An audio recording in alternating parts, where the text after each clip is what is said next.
here's our faces. What's up, Alex? Hey man, not much. How's it going? Oh, just another day, another topic, another item that honestly, now that we're getting out of sales a little bit, we're going to come back to it. I'm actually pretty excited to get more in the ops world. Yeah, I know that's your happy place. So I'm gonna ride on your coattails and try and sound smart once we get out of the stuff that I'm good at. But I think this is a cool transition, right? Because this is kind of where we go from sales to ops and how we really move things from what we promised to what we're going to deliver. Totally. And this is where, especially for the service managers out there, sometimes this is where we get frustrated or we get handed, real tricky objects. And at the same time, it really is, as we've themed this session, a honeymoon series of your client, because there's going to be so much packed into how you do a world-class onboarding that it's going to make a lot of us think. And a lot of that thought process is going to be, how do we do this? How do we do this at a price or cost that doesn't completely sink our MSP? And I'm glad we started with sales because the big driver of a world class onboarding is being able to invest that time into our clients. Now, in order to be able to invest more time, I got to charge more money. Go figure. And if I'm going to charge more money, I need to be more confident in how I approach my sales process. So it all kind of comes full circle.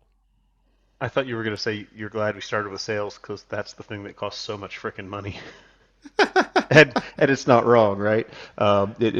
Sales is expensive. The reason that we do it is it's kind of like divorce. It's expensive because it's worth it. So we have to put the money in, but that means that we really, once we have that client, we want to invest. We want to make sure that we create the right experience. At the end of the day, this is really about the client journey and making sure they have a great experience from start to finish so that and kind of playing off of what we talked about a couple weeks ago, like your lifetime value of a client is huge. We want to make sure that we onboard them correctly, set proper expectations, because that's really where the boundaries for the relationship get built. And if we set them right today, we'll have a good relationship for a long, long time. Well, and you only get one at bat with this, right? You only get one chance to have an extremely noisy experience with your client because you can set expectations that, hey, and right, kind of just driving right into it, your clients are going to expect you to go in there and suggest a lot of change, suggest a lot of feedback, right? They understand that they had a lot of pain with their old provider, and they're bringing in this new, cool, hot team that's going to just completely revolutionize the technology experience that they have. And you're going to have to let them know that, hey, I might trip on a wire. Hey, I might pull something out that I wasn't supposed to. I may ask you to go down during business hours because I just need to do a discovery from the last 5 years of Johnny Ponytail managing your MSP or your company, right? That I Poor have to Johnny step on Ponytail. landmines. I say Yeah, that, by the way, yeah. And respectfully.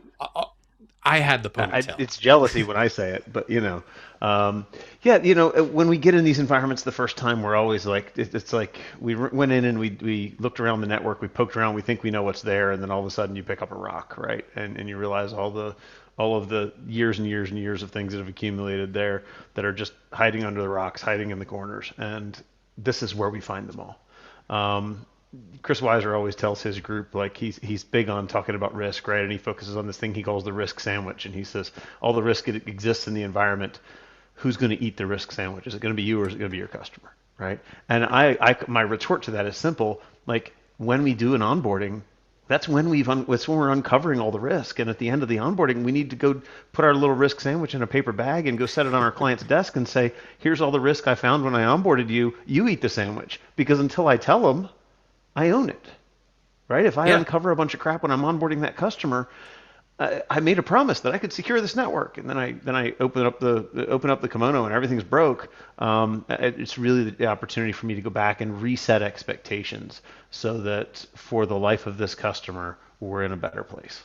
Well, and I think that's an important word that we really need to emphasize here is that during your onboarding, you're going to be resetting expectations 5 or 6 times, right? It's your job to communicate throughout the entire lifespan of your client's onboarding on what it is that they're going to experience because it is going to be rocky if you do it right. It is going to be a little bit like they're going to get annoyed at you, but it's annoyed in the sense of, hey, this is the process that we work, and set the expectation that you're going to annoy them. Because there's one experience that I remember at my during my MSP days. It was a giant travel company. They had about 120 employees. They just coordinated travel for big enterprise clients. And the big reason that I was able to steal them from the MSP that they had was one experience they had with their current MSP at the time, which was that they had been 14 months into the relationship. One of their switches went down, and they go to the decision maker and they tell the client, "Hey, Mr. Client, your network, it went down because you have a switch that's, I was thinking it was like 10 years old." I'm And the picturing a client blue goes, 3Com. Yeah. Exactly, right?" And the client looked at him and said, "Wait a minute. We've been working with each other for 14 months. I have a 10-year-old switch, and you're just now telling me I would have replaced that thing day one if you would have told me." And Right. it never left my head because just what you're saying about that risk sandwich, it made me really adopt this idea that I just need to put everything on the table. It doesn't need to be fixed. It doesn't need to Yeah. be talked about really in depth. I just need to let them, like, hey, here's what we found. Here's all the time we spent documenting your network, right? I actually had a process, and we're going to get into it later, where I would actually sit a technical writer next to my client's office manager for 8 hours during the onboarding. And all they would do is say, "Go through all the bills in your desk, Mr. Client. Let me see them. And I'm going to write down those account numbers. I'm going to write down how much you paid. I'm just going to put this into IT Glue." Because I was going, oh shit, I don't want to be the guy in 9 months saying, "Hey, what's your account number for your ISP?" Right, right. That was embarrassingly enough until we built Lifecycle Insights and started doing real account man or third-party account management. Um, the only that was the only contract that we really documented for our customers. So I think that's a great talking point. Like, yeah, you need to know the ISP account because you need the 800 number and the account number to go find the problem and fix it, right?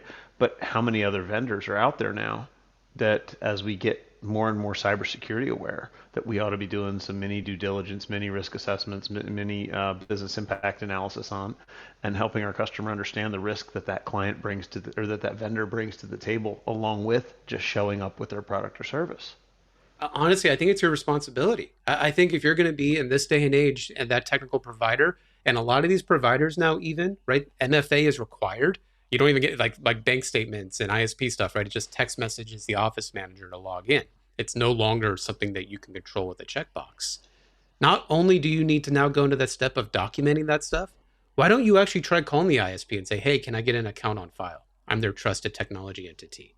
Right? Go through those approval Yeah. stages. And if you don't do that, you are going to end up in a situation where you're encouraging them to go look for other MSPs. Well, and you don't have to do much with that vendor, right? Just make sure you have access to everything that you need to have access to. With the ISP, we would never call and ask for anything crazy. We would just call in and say, "Hey, I just want to verify that we're getting the speeds we're supposed to. Can we run a quick speed test on this? And can you tell me what I'm actually paying for?" If they'll give you all that info, you're in the account. They'll give you everything else that you need, right? So with each of these vendors, it's about getting in there.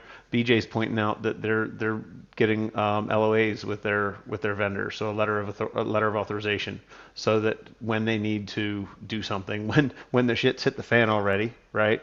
They can call and say, "Hey, you should already have an LOA on file, but if you don't, just let me know and I'll email it to you right now. I have it on file. We've had it for years." And that's a great way to be proactive. And that's one of those things that, put that on your checklist, put that on your to-do list. I think that's one that we skipped when we were putting this together, Kyle, as we built out our spreadsheet. So, everybody has one little nugget that they're doing that's a little better than somebody else. And I think that's the beauty of coming together and talking about this as a community, is that we can kind of build this and improve on it for everybody. Well, and right, going way back, for those of you that were on our talk about your ideal client profile, this is going to have so many iterative improvements to your onboarding process that you are going to be so tired of talking about it. I've been guilty of saying, "Guys, are we really talking about our onboarding process again?" And I said it enough times out loud to where I just kind of started to accept, oh, yeah, it just needs to always have that postmortem. It always needs to have to have that after action review of what can we add to that checklist. And if you have client profiles like I did with legal and financial, right, maybe I'll put line of business apps that I'm really familiar with from that vertical, that, hey, I know that I'm going to have to call iManage at some point because that's a big legal document handling software. Yep. And I know that they have Yep. very stringent process to manage them, and that they have like a multi-tenant portal. So I need my own process to build that in from that. But kind of keeping us on rails, there's a couple little housekeeping things that we want to get to. Obviously, you guys know Alex and I, but I almost said Kyle and I. we'll go ahead and figure that You're out in third person in post. yourself already. Yeah. For those of you that don't know me, I've been in the MSP channel for about 20 years now and built systems and mentorship and accountability systems to make sure MSPs scale. I like to say I'm a 5X survivor because I've done it a multiple times now. And then there's some little fun marketing jargon in there. But Alex, want to do a quick little intro on you? Well, I guess if you're the 5X survivor, I'm the 2X quitter. I launched an MSP back in 2004, sold that in 2020, launched Lifecycle Insights in 2019, and exited that here just recently. But been in the space for going on 20 years now. Absolutely love it. See myself as just another MSP out here hanging out in the channel, helping everybody up their game a little bit. I think we at this point we just need to put the MSP vagabond and the MSP noisemaker. I think this is going in my LinkedIn profile. 2X quitter. I think it's gonna have to be um, a thing. Also, guys, just so you know, I am going to be off the next few weeks, but while I am gone, Alex and Wes are actually going to take the reins, and we're actually going to get Wes coming on board to deep dive what he would do in the first few weeks of being the CISO of a new client of yours. Like, what rocks is he going to go underturn? Wow, overturn, not underturn. Is underturn a thing? I don't know. I'm not sure. But you're just making it up out there, and it's early in California, man. It's like 11 o'clock out there. Have you Yeah, had I your didn't have coffee? enough I feel caffeine. like I you're did not have enough all right. caffeine. If you'd like to join us for that episode, though, the QR code is live. You can go register for that one now if you want to make sure that you catch it. Obviously, with Wes coming, you know there's going to be some knowledge bombs getting dropped. Again, just like today, I get to just be the pretty face in the group, and I just bring smart guys around here to hang out and make me look good. So this will be fun. And then after that, actually, in the first week of September, we're going to actually be bringing on Peter Kujawa over from Service Leadership and a topic that I personally love, really dissecting the profitability and margins that Service Leadership just unearthed in their most recent report. So, kind of all the conversations we've been having around onboarding and setting the right price and the proposal process. Really, after all of that takes place, it's our jobs to then manage the profitability of our clients because profitability is an expectation. If you've been following my YouTube channel, you've seen the last 3 videos I've posted have been all about margin and profitability. Go check them out if you haven't seen them. But this is really now looking at the baselines of where your competitors are and then how to use that as a strategy to then actually start tackling more of the market in your areas. So there's the QR code for that one. All of this will be in the recap email that we send after the call. So if you don't catch it right now, we'll get to it later. And this is one of Uh, my favorite ones. I love Peter. They're going to have some great stats for you. I'm going to give everybody a preview of what's coming. 31% of MSPs unprofitable in was it Q2 Q2 of this year. There are some really astounding numbers here, but also some really great guidance on what sets those that 31% apart from the best in class. So it'll be a great conversation.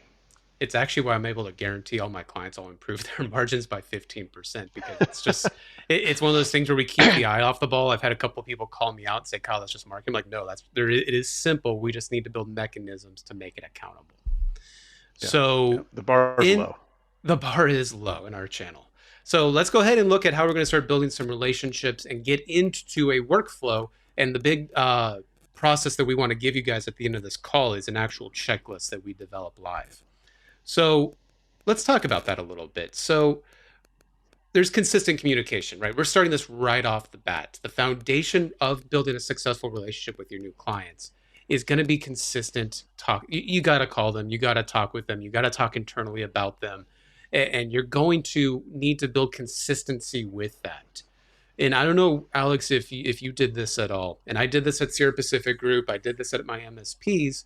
We actually built out entire script, PowerPoint, and obviously the physical documentation during my client onboarding in that first handoff process. Did you guys do anything like that? Yeah, so being the QBR guys, right? We actually started to deliver the beginnings of QBR documentation as we walked through the process, right? And when we went in with the sales process, it was, hey, here's what strategic road mapping looks like. Here's what it looks like to start to build process and take inventories and things like that. But a lot of it was junk data. And as we start to onboard the customer, we would go back and fill in additional components, additional pieces of the data. Then we've had everything in Lifecycle Insights from partners who said, hey, you know what, at the first QBR, I just lay it all out and give it all to them at the end of onboarding, to partners, and one of them's actually on the call today, who went out and ahead of time collected all the contracts, built the budget, did all the asset inventory as part of a big onboarding project for a customer, as part of a like a pre-sales project. So the earlier you can get that information in front of them, the earlier you can set those expectations. I know you did it as a PowerPoint. We did it as a actually a booklet we carried in because I'm old. But I like a book I can write in with a Sharpie. It was also pre-COVID, so we would go sit in front of our customers and scribble on the deck with a piece of paper. So, I love and that you always pull the BJ's old card piping up. with me, but my Well, MSP that's because I'm predated half again as yours. old as you are. That's funny. You keep trying to pull that on me, and kind of like thinking of this in a very hierarchical flow chart perspective, right? During the sales process, you're gonna have gone I around and think we need to around zoom and in there just a around. little bit. Yeah, sorry about that. Thank you for calling that out, right? You're going to be Yeah. really spending a lot of times with your clients, really understanding that sales process and understanding, right? Hey, once we built the proposal and presented it, right, what was the decision? And there's that chance that you're going to spend a lot of time talking to your clients, just getting them in the door. And part of that is a level of consistent memory and notation of what it is you talked about as well. Because here's the first point of communication with your client once the client says, hey, I'm ready to go. And I see this missed so often, Alex. I don't know if you see the same thing. Pick up the phone or go drive to the client office and say thank you. Yeah. I mean, how many vendors have you worked with that when you sign up for something, they actually ship you a box, they send you something? There's a lot to be said for just that little bit of acknowledgement and that thank you. Your business was valuable. I can tell you the worst accountant I ever worked with, worst experience ever. I spent tens of thousands of dollars on taxes that I shouldn't have because I had a bad accountant. But you know why I did business with them? Because when I went to meet them the first time, they brought four people into the room to sell to my little tiny company. And all the way through the process, they made me feel important. And when we decided that we were going to go with them, they sent me a swag box and everything felt cool and everything felt wonderful. And we felt like we were in a great place. We felt like we had been landed by, we felt like our little company had finally made it because we mattered to somebody as a customer. And it was a terrible experience and that we wound up leaving. But for a company who didn't have their act together to be able to convince us just by engaging with us, just by saying we'll communicate with you on the process. Thank you so much for the opportunity to be your vendor. It felt amazing. Like there is and this is 12 years later. I still remember it, right? I still feel important from the way that they treated us during the sales process. And what better way to start a relationship than Kyle? You're important to me, and I want to show you that. And you know what that is, really what we're doing there is demonstrating the ongoing value of the services that we're doing, right? This, a lot of times us IT professionals like to work in the shadows and we like that ninja approach. But then the client just sits there going, what the hell are you doing? We haven't seen you. We haven't talked to you. And real successful project managers, right, they have project recap calls, right? They have account management saying, hey, here's where we are at, here's what we've done, right? Brag a little bit about where they are in the process, brag about those moments that there's hiccups, right? If you accidentally I'd, disconnect a I'd be switch interesting to hear. Right. I'd be interested to hear from the chat, like how many of you guys during an onboarding have just a 15-minute once a week check-in with your customer to let them know what your progress looks like? Is ooh, anybody doing that? Because it's huge, right? 15 or minutes with your point of contact, right? This is what's going on. This is where we're at. We're on schedule. We're behind. Whatever. Here's a question we had. We unearthed something last week that we want to talk to you about. As part of your sales process, let them know this is coming. I'm going to need 10 or 15 minutes from you. Let's pick the day of the week that's the quietest for you and the best time for you to talk, but we're going to find stuff. We're going to have questions. And I don't want to ring you up on the phone every 6 minutes for something that's not time sensitive. If it's urgent, I'll come get you. But if it can wait, we'll just do it in a standardized process and we'll meet and we'll follow up. And what I found too is all those individual little touches build the relationship. Now they feel like they're working with their buddy. Hey, my buddy Kyle's going to call me in 20 minutes and tell me how they're doing on my onboarding. Well, there's nothing more respectful than someone calling me saying, "Hey, can you drop everything and give me 15 minutes so I can ask you questions about your switches?" Right, right. I found a blue one. That's a problem. Yeah, right. Because the sales rep now is going to set up an expectation of a great relationship, especially for those owners that are doing sales. The last thing they want is some IT guy calling them every 2 minutes saying, "Hey, what about this? What about that? What about that? What about it?" Recurring calls just makes it easier. It's a better experience, right? And it gives you a chance to say, play the hero card, right? Look at the stuff we prevented from happening that we found in just the discovery process. Now, it's not the full blown QBR. Like you said, it could just be a 15-minute touch point. Yeah. It could just be, hey, we found a vendor we didn't unearth earlier, so let's get that vendor documented. Or we found this widget in the corner that looks important or looks like it's 14 years old and maybe isn't doing anything anymore, but still lives on your network and probably isn't being patched. We've all come across that stuff. And the earlier we can get it in front of our customer, get the question answered, the other thing it does is give you credibility. My guy's actually here. He's in the building doing work, or he's remotely doing work, but now he's asking me questions that let me know he's doing work, right? How much of your onboarding do you do with automation or remotely? You deploy a tool that goes out and scans the network, gives you all this data, you dump it in IT glue, and your customer never sees it, right? You're invisible. And they're like, well, they onboarded me, which I think means sent me the first bill, and I haven't seen them since, so everything must be okay. That's how your customer is really thinking until you engage with them and show them what you're doing. So you're reiterating back to them or repeating back to them what you're finding, what you're seeing, and you're showing them that you have it under control and that you're delivering value. Well, and when we set those expectations, we need to deliver on them, right? We need things to brag about on those 15-minute calls. We actually have to have done work between those 7 days in order to present them with information. So, right, there's an accountability mechanism now for your organization when you have these processes to actually get the shit done, right? I talked to way too many MSPs. I mean, I talked to one a couple of weeks ago where they have technical debt in just client onboardings that just never got done. They end up closing the projects out because after 5, 6, 7 months, they kind of went, I think we're done. And just the actual statement of "I think we're done" tells me that there's no process. And I kind of want to challenge status quo a little bit here for a second, because I did kind of get off the rails in this conversation, Alex, which is a lot in our MSPs, right? We hear about this sales to service handoff. And right, the whole idea is that sales sells it and then service needs to deliver it. And you know what I see happen? Hey, we did all this I go work promise something and you have to deliver it. Oh, right? Well, even further, even between that, hey, my service team is working, but the client now has questions or they kind of want to back out of the deal. Right? We've already invested a couple hours into this project or this onboarding, but the client's getting cold feet. They're getting buyer's remorse. Or, oh, hey, the client now is paying with credit cards and isn't on auto pay. And now we have a cash flow problem because they're paying at day 29 by check, which takes 4 days to be posted. And then I'm too lazy to go down to the bank and deposit that check. And now I yep. have to build out this project and go pay for these tools like, the Connect boosters and the Wise Pays to try to fix that process. But now I got to spend the next 3 to 4 months getting them onboarded. So during my consulting days, I actually started to modify how I said this. And I said part of your onboarding is sales to finance to service handoff. And I started to do this very simply for the idea that I did not want service, any billable resources in my organization, touching the client until finance had given the green light. Now, while this, may in our brains think that this is a bottleneck, or we may think that this is going to stagnate the client experience, in reality, this finance process was only like 1 to 3 days. And I'm curious for for everyone that's on the call, when you guys are selling managed services, do you guys put onboarding dates? Do you guys put onboarding due dates? Do any of you guys do that? Be real curious to see. We didn't. No?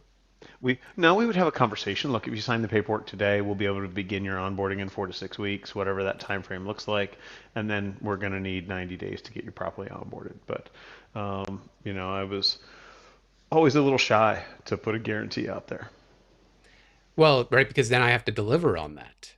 And Exactly. beyond that, I'm curious on how many, or Alex, and for those of you that are on the call, do you guys put buffers between the day they sign and the day they onboard, right? And that's where We this definitely do. finance process, right, is able to fall within, because I'm able to collect a lot of information as we're going to go over, right? So it doesn't really impact the start date of the service team. It's really that time between date signed and date started that they're able to collect this information.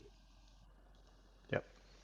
We were very much about the under promise over deliver, right? We'll be able to onboard you. We'll be able to start your onboarding in the next 4 weeks, knowing we could probably do it in the next two, and then we're going to need 90 days to do it, knowing we do it in 30 to 60. But we always left ourselves a buffer. There were signs all over my office that said under promise and over deliver. Well, and it's with that too, though, right? With under promise over deliver, that putting onboarding due dates and treating it like a project. I know, Dean, you mentioned in the chat real early on about starting to not involve your MSP teams as part of the onboarding process, which is a real fun topic, because I do agree with you, Dean, that your onboarding is really a full blown project before it gets handed to managed services, and is why a lot of us have onboarding fees, or right, we had amortized that onboarding into our contracts, but it really should be set as a project. And what are the two things that all projects have? Budget and due dates. Timeline, yep. And I love William's point that the timeline should include expectations based on the customer's responses, right? And that's one of the places that having that regular weekly check-in can get you out of trouble. If you're sending the customer emails asking questions and they don't answer them, then your whole thing gets thrown for a loop, right? Your whole project gets backed into a corner. If you really work on making sure you have regular touch points scheduled, then anything the customer doesn't answer right away, no problem. We're going to deal with that Thursday because we have an every Thursday call, and we'll just knock that out.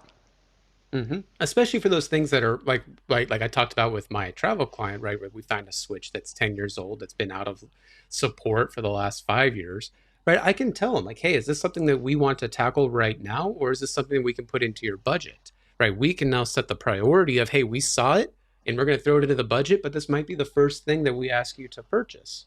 Now I've Mm-hmm. told them without having to hard sell them, and it's in their brain. That seed plants. And then when I do that hint first QBR, they're going to not be so surprised that I'm making these recommendations. Yep. Yep. It no longer becomes a selling conversation. And one of the things that you'll hear repeated in a month when we get Peter on here is that this is the time to tell your customer when that they will have a regular strategic business review at a cadence. Service leadership has some evidence that proves that if you tell your customer at this point in the relationship that you're going to have a quarterly business review and that they're obligated to attend it, you will get better attendance.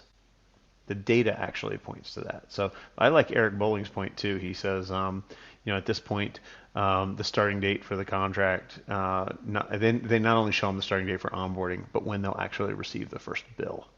Mm-hmm. And that's Well, great. Again, set expectations.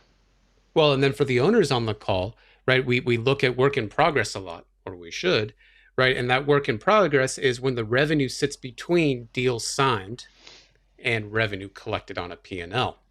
And as you grow and scale, that becomes very important, because it's your job as a service team to book that revenue as fast as possible or to the projected due dates. Now, this might be a little more advanced when it comes to this finance conversation, but this is how big MSPs scale, because when you treat it as a project, it's now deferred revenue. And that deferred revenue is a KPI that needs to be converted by the pro services teams.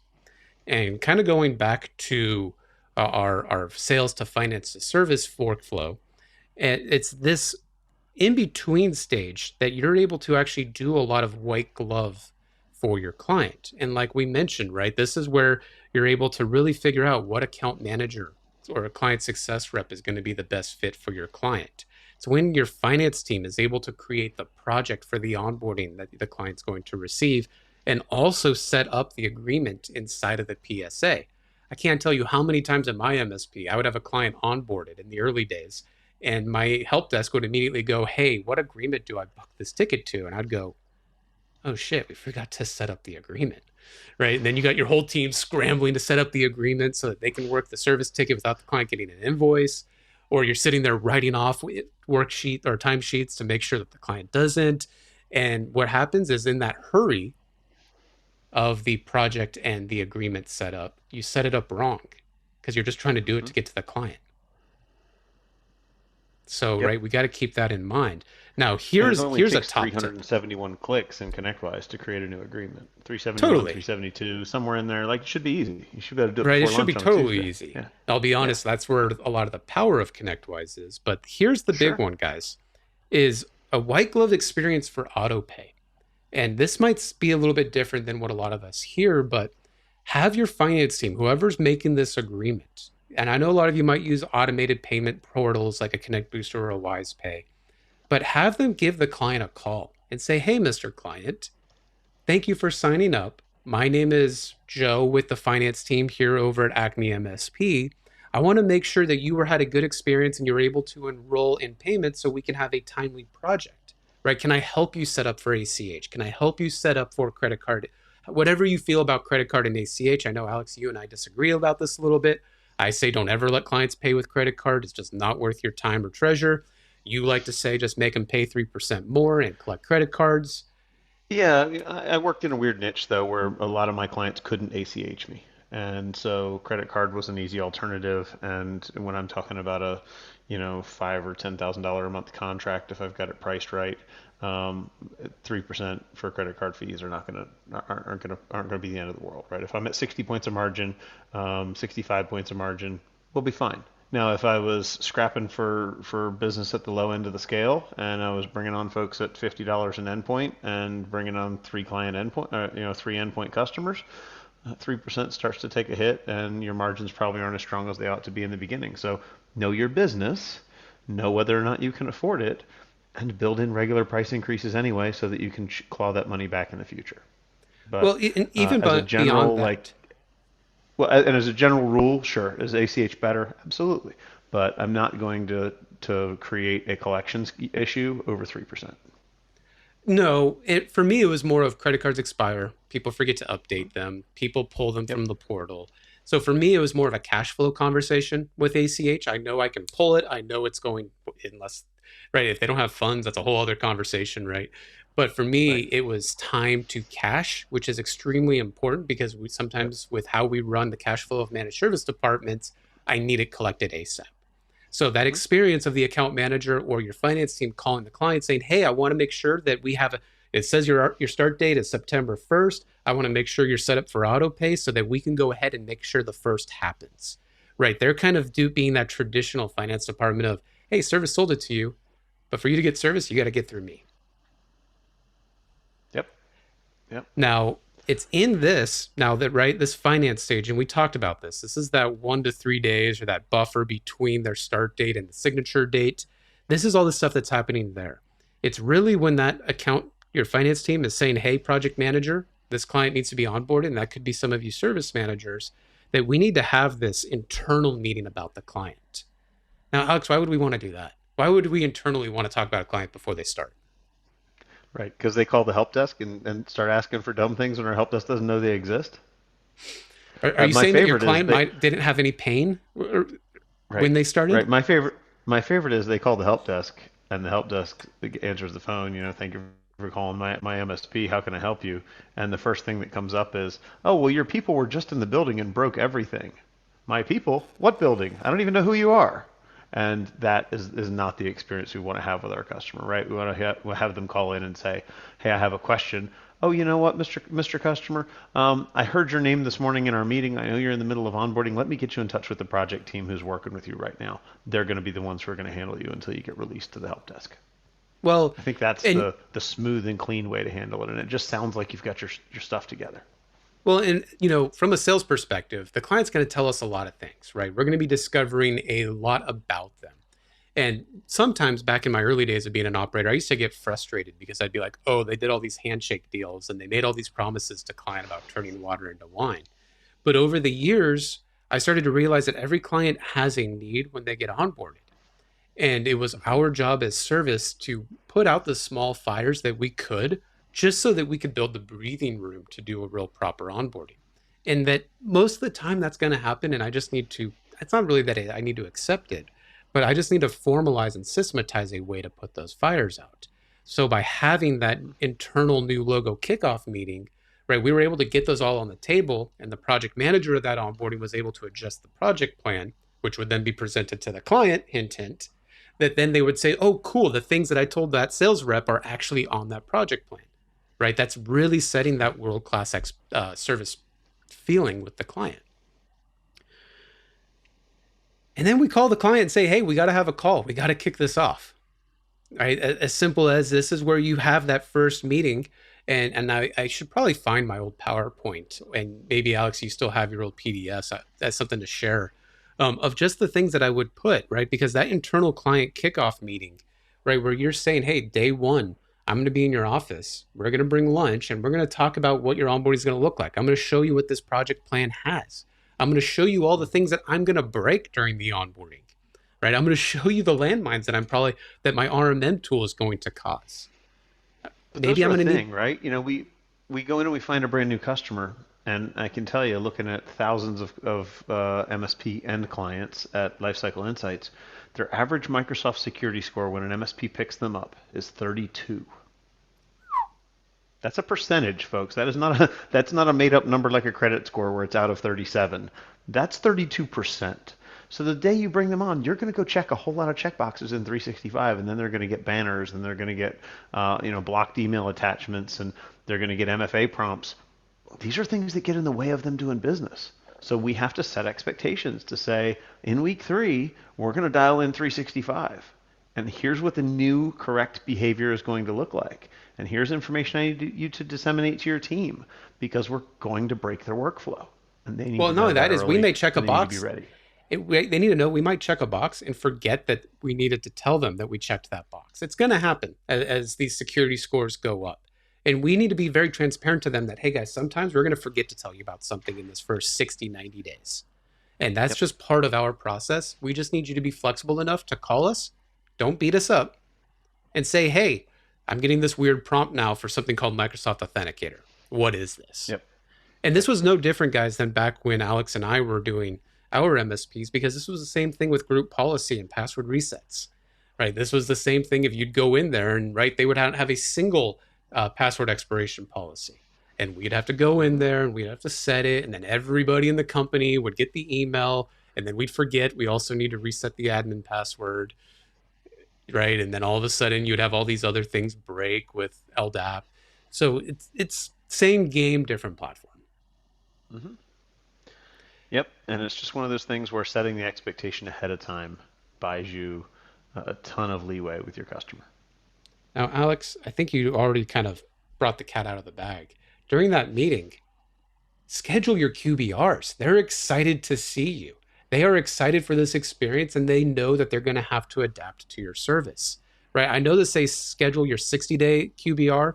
I like to say it's a onboarding recap call or whatever you want Yep. to call it, so the client doesn't have to know the QBR nomenclature. But tell them, get them on the books. The next 5 QBRs are going to be pre-scheduled. We need to understand that it doesn't matter what language you use. The descriptor is, Mr. Client, by the end of this onboarding process, we will have started to formulate you an IT budget, and we're really going to need your input on that. Unless you're giving me carte blanche to just spend whatever money you think you needs to be spent, and all of your customers will laugh at that and go, no, I think I'd like to be involved in the process. Okay, great. We're going to meet in 60 days to kind of kick off that process. And then we'll touch base every 90 to 180 days, depending on your process and your MSP, whatever, to continue to budget for these kind of things and talk through cybersecurity and what's moved and what's changed, et cetera. But really, this is about making sure we can afford to pay for the technology that we need to run the business and don't accumulate technology debt. And our partners who have really focused on that payment part find it easy to go to their customer and say, okay, we were talking about payment, but part of payment is paying for this new technology thing. Part of it is budgeting for this thing that's coming out that we need to worry about.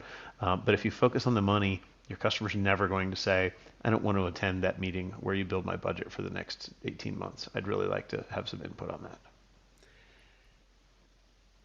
And what's funny, and I just realized that we've kind of glossed over it a little bit, Alex, is it took 60 days for you to onboard a client.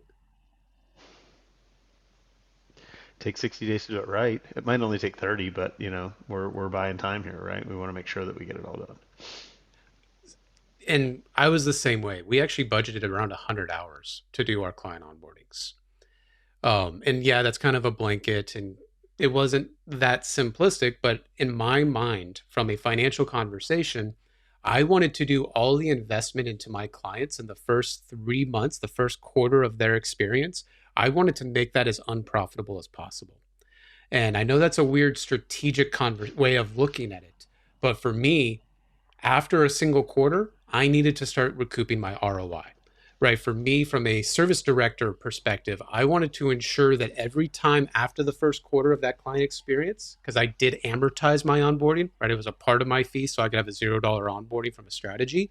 I needed to make sure my service team was able to achieve full ROI on that client after 7 months. And in that 7 months post that, it needed to be beyond profitability of what service leadership is going to show us next month, right? Like I was trying to get to that 70, 75% profitable because I made such a drastic investment in my client to where I literally would go reset every server, reset every networking device. I would set it up to our spec. Like it got to the point where I was even dropping in firewalls for free because I was like, you know what? I need economy of scale. The only way to guarantee that is if it's my hardware. So, Mr. Client, I don't care if you bought a firewall last week and you're signing up with me next week. I'm going to drop a new one in because I knew that I had to have all of my processes so tight that the only way for my service managers to succeed was to make that giant investment. Yep, I agree. I think it's way too easy for us to get hung up on, but that cost me $5 a month, and forget about how those economies of scale really move things, and the ability to monitor and manage everything you own in one pane of glass. It saves you time and energy and humans in a world where humans are incredibly and increasingly hard to come by. Mm-hmm. Yeah, I mean, the only thing I looked with my service managers at every single month to say, are you doing a good job or not? Because I had multiples, was the financial dashboard in ConnectWise. That was the only dashboard that I looked at with them. And I would go Yep. clients top to bottom and I would say, what's going on with these three or four guys? Because it's something that probably needs to be replaced or a client that needs to pay us more money. It just got Yep. to that very binary conversation. Yep. There's only a couple reasons that you have clients who are not profitable. We mispriced the agreement, or we've allowed them to hold technology debt that's holding us back. And if it's Yeah, holding right. us Because back, it's probably holding them back tenfold. and it just became such a point where after continuous iteration, we started to go, you know what? We're getting a lot of weird password reset things. So let's just set up AD sync on day one. Let's just make the investment Hmm. for the client. Let's just get it done so they can do self-service reset. Let's just remove it. Yeah, it's going to cost me a few hours, but I'm just done with these tickets, right? Like I'm done with having to manage this stuff. But in order to get there, you had to be standardized enough that you could sort through the noise and figure out where those kind of things are coming from. And that's a conversation for another time, but maybe that's a conversation we need to have, and the group can tell us if they'd see interest in it. But how to get to and how those what those conversations look like, where you regularly sit and dissect your ticket flow and look at what's coming into your organization to figure out what you can do better or different to really move the needle. And that's the iterative improvement thing, right? That's literally looking at your clients and having a process to look at what your highest volume stuff is. It's actually the talk that I do most commonly at IT Nation, which is deconstructing managed service profitability. But I wanted to get to a point where I didn't have to deconstruct it. I just wanted to set it up to where the client experience was Mr. Client. I would set expectations on the first QBR during their onboarding. Now it's going to get quiet. Now it's going to get to the point where every month I'm going to give you a report of only three or four tickets when you're used to submitting hundreds. And that's the investment I made in you, right? That's kind of what Sean was alluding to last call of why would I invest in your business if you're not willing to? Is part of my fee is for the value I bring you. It has nothing to do with how much output or hours I invest in you on a monthly basis. Yep, 100%.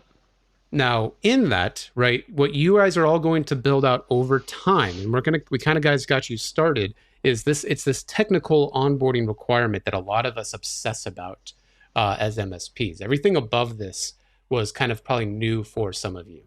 And it's these things that we need to improve and dissect and build out process and check boxes and checklists and monitoring tools. But we need to do it in a way to where it is consistent, right? It's our password documentation and discovery. It's our RMM. It's our networking monitoring. It's our backup verification, right? Don't deploy anything but the necessity until you verify that there's a backup. Now, if the client opted to not buy your backup, this might be a good conversation of, hey, during onboarding, I had to hit the brakes, Mr. Client, because you said your backup was perfect. It was this Veeam thing you spent 100 grand on, Yep. and it hasn't done a And now single it doesn't snapshot. work. And if I go forward with my tools and my tools break anything, then I can't get you back to healthy, right? Hopefully everybody has fairly early in their onboarding, you know, not just deploying backups, but making sure that your backups are recoverable. And BJ, right? Clients get an option on backup? Question mark. Right, Hopefully not. this is where your client profile is really going to kick in. I had clients that would invest into large SANs and big Veeam licensing. So trying to get them on a managed service agreement sometimes was a lot of friction if I really tried to sell them a backup bundled with their agreements because hey, I just invested 100 grand on this SAN and another 20 grand in 5 years of Veeam licensing. So the last thing I wanted to do was lose the managed service agreement because of a backup. So what I would do is tell them, okay, well, in my onboarding, I'm going to look at how it's set up, right? I wouldn't even propose it as a you versus me.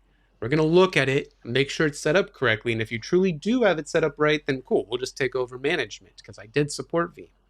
But if it's something where it was completely bastardized, or as in one instance, it was a stolen copy of Veeam, right? I'm going to have that conversation of maybe we switch to my endpoint. Color me shocked. Yeah, right. Um, it's like server licensing.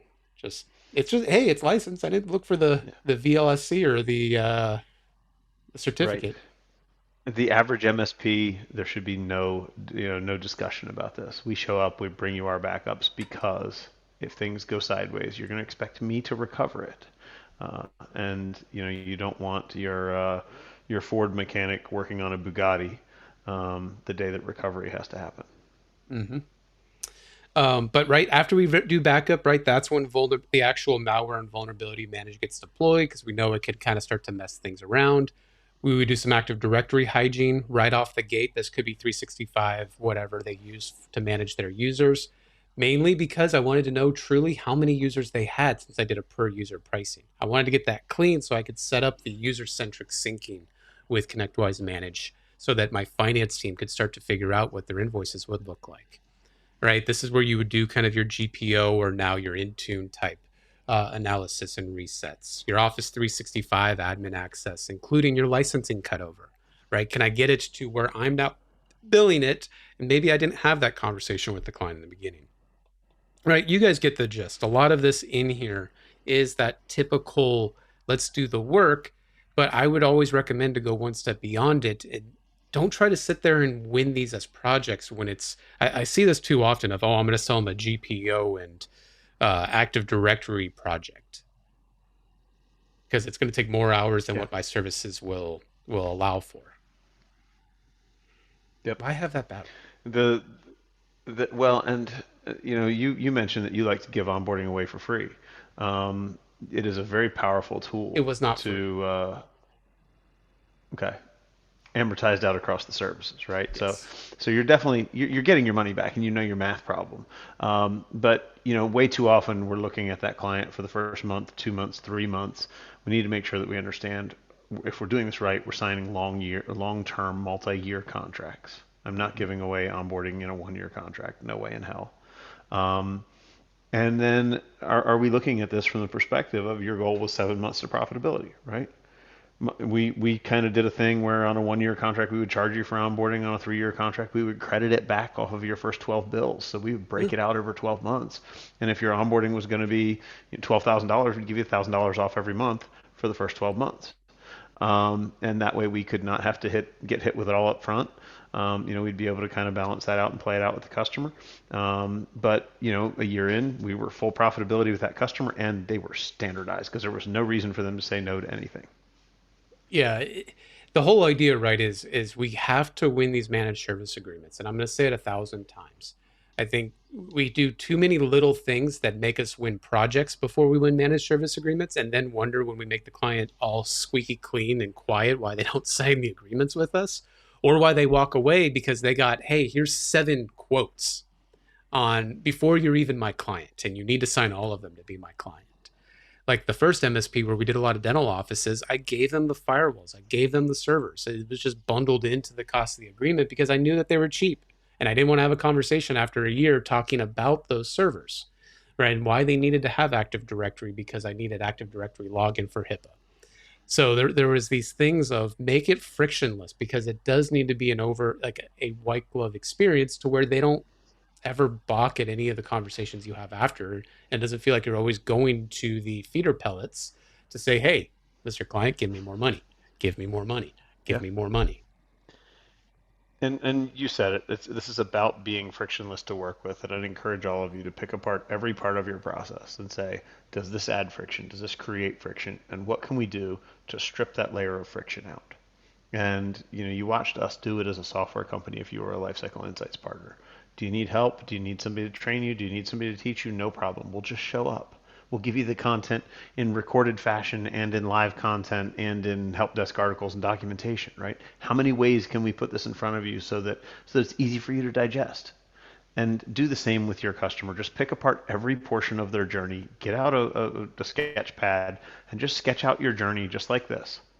And I evaluate every single box and say, does this box create friction for my customer? Is there a point at which the customer could raise their hand and go, this isn't the best experience for me? And that's where Or you over want to the, kind of yeah. call those things out and pick them apart and fix them. And at the end of every single client onboarding project template you have a postmortem internally. What went good? What went bad? What should we redo differently next time? Right? Truly make this something that your team look at. Now, guys, we're getting close to the buzzer, so I want to make sure I'm time conscious, Alex. Right? After you've done all those technicals, right, then your CSM and finance team, first and foremost, right, we need to review those assessments. We need to review those documentation.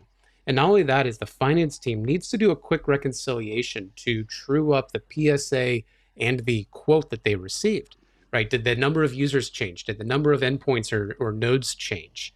So that when you have that first QBR, you can have the conversation of, hey, Mr. Client, I know we gave you a quote for 50 users. Your first invoice is going to be for 55 users. Why? Maybe the CEO forgot that they hired 5 admin, right? Or that they had 5 in the pipeline so that they're not caught off guard because in that first QBR, you need to show them all of your work, right? You need to demonstrate that value. Yep. I love how you give them credit and believe that that was an honest misstep. Nobody would ever come tell you they only had 50 clients and round down. Oh, what was worse is back in the day when we did endpoint counts, right? Server and workstation. They never know how many servers they have, right? They see one physical server and there's, 20 VMs on it. And I got to be sitting They there have going no like, understanding of what they own. right. Well, and I got to the point where I started just to quote quantity one. Hey, here's my price per user, my price per node, and I'm going to true it up at the end of 60 days. And We now had, that's a, we have a lot of conversations at Lifecycle about the whole, the entire, nobody is qualified to build the budget for your customer other than you because they don't know what they own. They don't have the expertise to manage it. That's why you exist. mhm. So get out there and do the work and find a way to be frictionless to work with. Well, and then beyond that, and this is what Dean was alluding to, it's during that first QBR that you hand them off to the MSP. Now, you might be wondering what that means. For a lot of higher performing MSPs that are a little bit larger that have the resources for it, this was a project team. They handled all tickets, like change orders. They handled all client communication. The client was not truly handed to the MSP team because they are truly a cog of recurring revenue, not of pro service revenue. So the way you want to treat this is they have a project due date and a project budget. They need to complete it on time so that that next stream of revenue hits the right team. So there was a process where, hey, they're getting handed to MSP. MSP has a tier one process. So, right, it's a dispatch process that hits the first body. They need to have enough documentation that that tier one guy can be successful and new clients aren't just bearing my tier two or tier three guys. And you find this really often if you do a bad job of onboarding. Then the first month in support, they're just super noisy. They're not doing, support feels overwhelmed by the burden. They talk to this customer every month. So there's something to look at there as when you onboard a new customer, go back and look at their first month's worth of service. Look at that trend from first month to the second and third and fourth month. And if you're seeing something going down, those touch points going way down, it probably means you missed something at onboarding that you could have fixed, you could have cleaned up a little better, and go back and learn from that and figure out what it was and go reiterate and revise that onboarding process. Because if you're at month 3 before you see your customer quiet down, your help desk is bailing out a bad onboarding process. Exactly. And you're going to notice that in their profitability, right? You did a cheap job of onboarding. They're going to have a lot of tickets and they're going to bury it. And honestly, at the end of the day, they're going to make your other clients have a poor experience because now there's a backlog and that first time resolution or that time to getting to the ticket is just going to increase. Yep. Now, we are Yep. coming up at the wall. So, what I do want to make sure, guys, is we're going to actually package this up just like we did last time to being a process that it gets sent out to everybody. And it's going to give you a little extra lines to add your own special sauce to it. So, you're going to see that in our newsletter as well as this recording if you want more people on your team to watch it. And then, other than that, guys, we appreciate it. Let us know future topics because we are starting to schedule out the rest of the year with kind of the busy conference schedule going on from here forward. Interact with Alex and I on LinkedIn because we are going to also be doing little clips of these as well. And other than that, Alex, as always, man, it's been a pleasure. Always a blast. You enjoy your vacation, and we'll see you back in. Geez, it'll be about a month. We only do these Exactly. every 2 weeks, so Kyle's going to be gone for a month, guys. He is slacking on us. That's going to be the story. I don't know what I'm going to do with myself. Maybe I should write my book finally. There you go. There you go. What would you guys do with 3 weeks on a beach? Because that's what Kyle's going to get out of this whole deal. I feel like writing a book is not very high on very many people's list, but hopefully you get yours finished. Yeah, I'm going to end up doing YouTube content. But with that, guys, thank you as always. Take care, everybody.